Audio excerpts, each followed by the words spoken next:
unit KBR Detasmen Gegana Satuan Brimob Polda Jawa Tengah yang tergabung dalam Satgas Pencegahan Operasi Aman Nusa Dua Candi 2020 Polda Jawa Tengah melaksanakan patroli gabungan beserta seluruh satker yang tergabung dalam Satgas Operasi Aman Nusa Dua Candi 2020 Polda Jawa Tengah.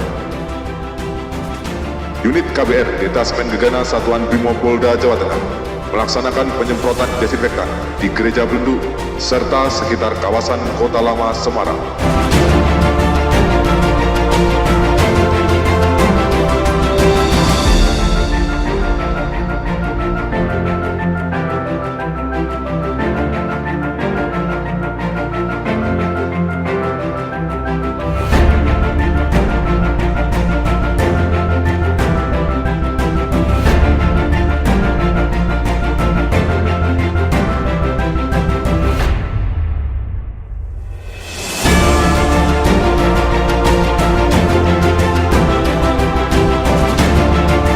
Rangkaian kegiatan ini adalah salah satu upaya untuk memutus mata rantai penyebaran virus COVID-19.